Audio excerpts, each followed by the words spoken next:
Oke, sini gue pengen jelasin ke teman-teman gimana caranya teman-teman di rumah sekarang yang lagi nonton bisa hasilin 100 juta pertama. Ini terutama buat Gen Z.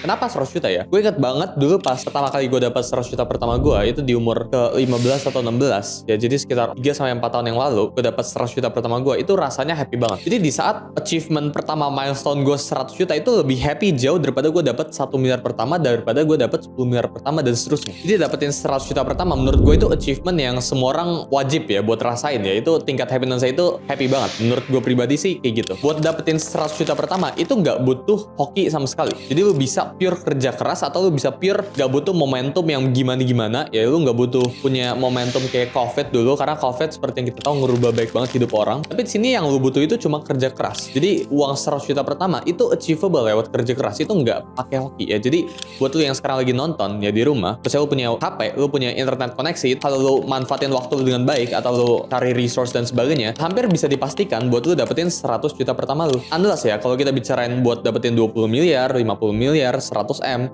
1T, mungkin itu emang ada sedikit lucknya. Uang itu emang kayak gitu ya. Uang itu ya awal-awalnya, misal kita bicarain dapetin 10 juta, tabungan 10 juta, tabungan 50 juta, tabungan 100 juta, itu mungkin masih achievable lewat kerja keras. Tapi di saat udah diminish nih, kita bicara M atau triliunan, unsur hokinya udah makin banyak. Jadi kalau misal lu dapetin 100 juta, itu mungkin bisa 100% kerja keras. Tapi kalau misal lu dapetin 50M atau 100M, mungkin itu kerja keras faktornya jadi cuma 20%, 30%. 70% itu based on momentum sama luck. Ini gue ada discuss separated ya di video selanjutnya, tapi menurut gue kayak gitu ya. Buat hasilin 100 juta pertama, menurut gue itu lu nggak butuh uang untuk menghasilkan uang. Itu buat pertama ya. Jadi jangan salah kaprah, denger di luar sana ya, buat menghasilkan 100 juta pertama itu harus dapetin modal dulu. Apakah dengan lu dapetin modal menjamin lu bisa lebih cepet buat jalan ke 100 juta pertama? Iya. Tapi apakah dari 0 ke 100 juta pertama itu achievable tanpa modal? Bisa guys jawabannya. Jadi menurut gue hilangin dulu mental blocknya buat cari 100 juta pertama. Itu lu harus dapat uang dulu, atau lu harus dimodalin dulu sama siapa, sama temen lu atau sama orang tua lu. Di sini gue udah siapin framework ya, gimana caranya teman-teman ini bisa hasilin 100 juta pertama ya di rumah, online atau apapun itu ya. Ini mau kalian di industri apapun, gue bisa bantu teman-teman buat achieve 100 juta pertama. Ini gue udah breakdown ke total 4 cara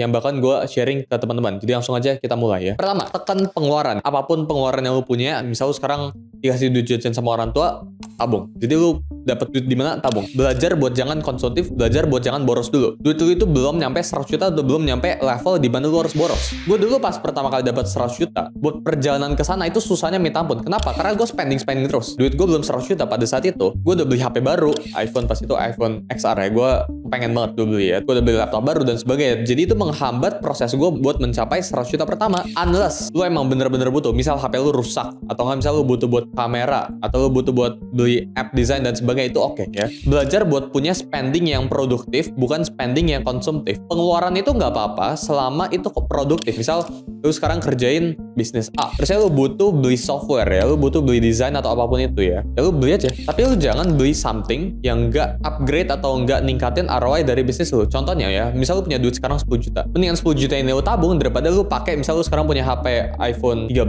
lu beli iPhone 15. Padahal itu nggak ada bedanya, jelas lu bisa tahu gitu. Jadi pelajarannya yang pertama itu belajar buat tekan pengeluaran dulu. Kalau lu ada pengeluaran, jadi bisa dapat uang jajan dari orang tua, belajar buat tabung dulu. Itu dari pertama. Nah, pertanyaannya kan nggak semua teman-teman sini kan punya penghasilan. Mungkin lu dapat duit jajan dari orang tua, atau mungkin yang nggak ada 100%. Jadi buat yang nggak ada penghasilan, ini kita masuk ke yang nomor 2. Pick your specific niche. Jadi niche itu kategori. Specific itu bener-bener lu tembak beneran sampai dalam. Kita bicaranya tentang segitiga. Lu harus pilih kategori, atau lu harus pilih bidang yang bener-bener niche banget. Ya contoh ya, gue kemarin ada ke satu universitas, gue jadi pembicara di sana. Terus ada satu orang tanyain ya, gimana caranya Gen Z itu bisa hasilin 10 juta pertama atau berapapun. Jawaban gue itu selalu sama ya, lu harus pilih specific niche. Misal ya, gue kemarin dikasih contoh pedal. Pedal itu luas sekali. Gimana cara manfaatin, gimana cara dapat duit dari pedal ini, kan topiknya kan pedal kan. Gue kemarin bilang simple banget. Ya misal lu bisnis pedal ya. Pertama, lu bisa jadi content creator. Jadi lu jadi influencer pedal, ya lu ajarin cara orang main pedal itu kayak gimana. Itu bisa dari situ. Terus lu buka kelas cara main pedal, itu bisa pertama dari situ. Atau enggak kan kedua, pedal kan ada stick ya kan. Lu bisa jualan stick ya, lu bisa affiliate sticknya, itu bisa. Atau enggak ketiga, lu buat meet and greet ya, main sama followers lu itu pengen main sama lu ya. Misal jualan lapangan, itu bisa juga ya, lu affiliate lapangan. Jadi optionnya tuh luas sekali, tapi lu harus pilih spesifik niche-nya. Jadi ada baik banget ways to make money on pedal. Nah ini kan lu pilih salah satu. Jadi lu jangan terlalu mencar. Industri itu luas sekali, lu harus tetap fokus dalemin ke satu. Contoh misal ya di dunia sekarang, gue sekarang yang terjunin yaitu crypto market ya. Crypto atau Web3. Crypto atau Web3 itu luas sekali guys ya. Lu kalau kemarin datengin ke event-event tertentu, itu lu bisa cari niche yang bener-bener dalam. Crypto aja ada layernya kan. Misal ya, lu pengen kerja di dunia crypto ya, lu pengen cari duit di dunia crypto. Lu bisa ngapain? Lu bisa trading, lu bisa investasi, lu bisa DeFi, lu bisa airdrop, lu bisa kerja di Web3 jobs. Jadi opsinya tuh banyak sekali ya. Lu harus pilih dari ini semua. Jadi jangan cuma misal kalau gue tanya lu ya di rumah, oh gue pengen cari duit 100 juta pertama. Mulai carinya dari mana? Nah, niche dari mana? Oh, gue pengen carinya dari crypto. Oh, gue pengen carinya itu dari clipping buat agency. Agency apa? Lu harus spesifik. Oh, gue pengen buat agency yang bisa nge-ads atau yang bisa nge-clippingin orang. Clippingnya itu khusus buat siapa? Clippingnya itu khusus buat gamers. Clippingnya itu khusus buat apa? Cara clippingnya itu kayak gimana? Lu harus bener-bener spesifik banget. Lu nggak boleh terlalu broad. Jadi message itu lu harus pilih industri yang paling spesifik ya. Lu nggak boleh mencar-mencar industri. Lu harus pilih satu. Contoh lainnya ya, misal sekarang itu yang lagi populer itu lu jualan HP kan, lu jual beli HP. Itu kan bisa lu spesifik banget. Kan HP kan ada beneran literally tipe-tipenya. Itu bisa dari situ tuh mulainya. Atau nggak lu mulai dari jualan kabelnya, aksesorisnya kan bisa. Jadi lu harus fokus ke satu tempat, ke satu niche. Intinya tuh fokus ke satu niche buat dapetin 100 juta pertama lu. Jadi mulai dari sekarang ya, gua nggak bisa tell karena gini, kalau gue bilang ke teman-teman ke kalian semua ya, gimana niche yang terbaik itu yang apa? Misal di sini gue bilang niche A yang terbaik. Nanti semua orang bakal lari ke niche A. Terus ya ini nggak bakalan jadi saturated market lagi. Ini nggak bakal jadi blue ocean market lagi. Jadi yang pertama itu tekan pengeluaran. Jadi belajar buat press pengeluaran kalian, apapun pengeluarannya lu dapat dari uang jajan itu tekan. Kedua itu kalau lu pengen dapetin 100 juta pertama, industri apa yang lu pilih itu harus spesifik banget. Gak boleh terlalu broad, gak boleh terlalu luas. Belajar buat persempit opsi lu ya, belajar buat jangan terlalu luas industrinya, jangan pengen keruk semuanya, tapi belajar keruknya sesuatu aja. Jadi lu cari duitnya itu dari satu line aja, jangan banyak-banyak karena eventually nggak bakalan ada yang work kok. Jadi lu harus fokus ke satu specific niche aja. Oke, setelah kalian punya penghasilan ya, lu pilih specific niche, terus ya lu tekan pengeluaran lu, jadi sekarang lu udah punya cash, duitnya simpen di bank dan sebagainya.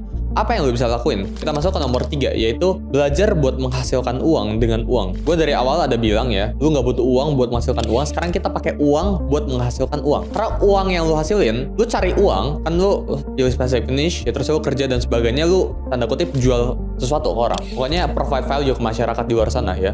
Di saat lu udah punya uang, kan uang ini kan hard earn money lu kan. Ini kan lu cari yang gak gampang ya. Buat lu cari misal 1 juta, 2 juta itu kan gak gampang. Gimana caranya biar uang ini harus kerja juga buat lu? Jadi lu udah kerja buat uangnya juga harus kerja buat lu. Ngerti ya sampai sini? Misal lu dapat 5 juta gitu ya. Lu harus pikirin caranya gimana 5 juta ini bisa hasilin lebih banyak uang. Caranya itu dengan kita bilang trading atau berinvestasi. Jadi bebas lu mau masuk ke market manapun, ya lu mau masuk ke market saham, atau lu mau masuk market crypto dan sebagainya.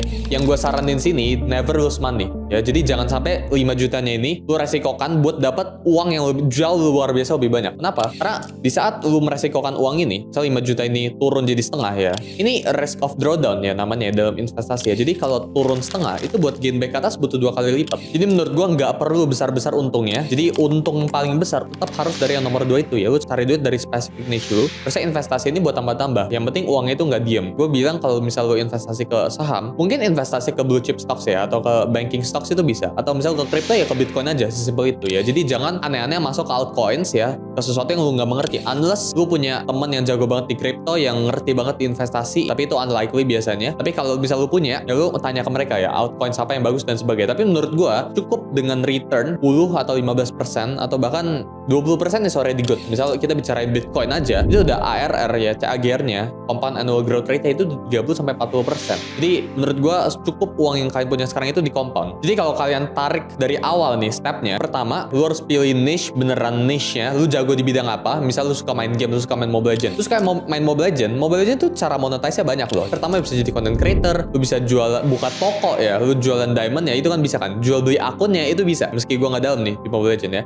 Keempat, misal lu buka tutorial PDF cara main hero A, hero B itu bisa. Jadi banyak banget cara mainnya. Lu tinggal pilih salah satunya, jadi jangan rebut empat-empatnya. Lu pilih salah satunya, terus cari atensi, become the best di specific niche itu. Jadi misal lu udah tekunin, kalau lu pengen pakai hero A di Mobile Legends ini, lu paling jago di hero itu, terus lu buatin tutorialnya, terus ya lu bisa sell something atau enggak lu affiliatein sesuatu, itu simpel kan. atau lu buka toko lu jualan diamond emeraldnya itu bisa. Baik banget guys ya, bener-bener baik banget caranya, tapi yang penting lu harus pilih satu doang. Pilih yang satu yang lu paling jago dan sekarang lu udah lagi kerjain, atau lu udah kerjain 10 tahun. Pokoknya lu udah kerjain ini lama banget. Jangan gara-gara lu FOMO ngeliat orang sukses gara-gara misal kita bilangnya di luar sana kan rame ya online dropshipping ya, menurut gue itu bullshit. Jadi misal ada orang di luar sana sukses dengan online dropshipping di Indonesia, ya lu jangan gara-gara ngeliat dia sukses lu jadi ikutan ya. Lu awalnya udah fokus di niche A, terus lu jadi ikutan ke niche B dan sebagainya. Yang keempat itu compound. Apapun yang lu lagi kerjain sekarang itu lu kerjain aja secara terus menerus. Jadi lu tinggal compound apa yang lu lakuin, karena compounding itu takes time ya. Ini gue udah jelasin di salah satu IG Reels gue ya, jadi buat kalian yang penasaran bisa langsung cek ke IG gue. Tapi intinya dari keempat itu empat ini guys. Kalau lu notice ini semua, intinya tuh lu harus jual sesuatu ke orang atau lu harus provide value. Misal lu dapetin 100 juta pertama lu dari video editing ya. Ini gue dulu ngedit video nih.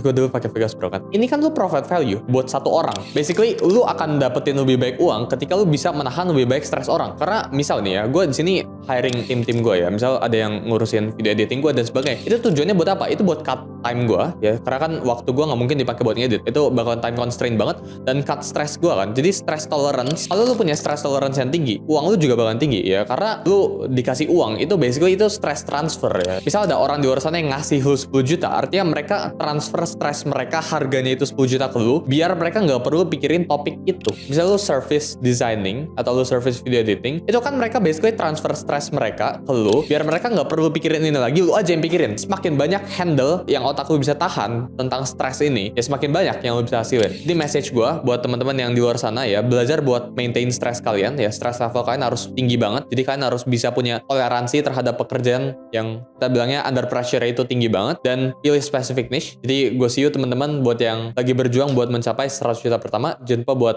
subscribe, buat yang nonton videonya sampai habis. Jangan lupa buat komen 100 juta. Sampai jumpa di video berikutnya.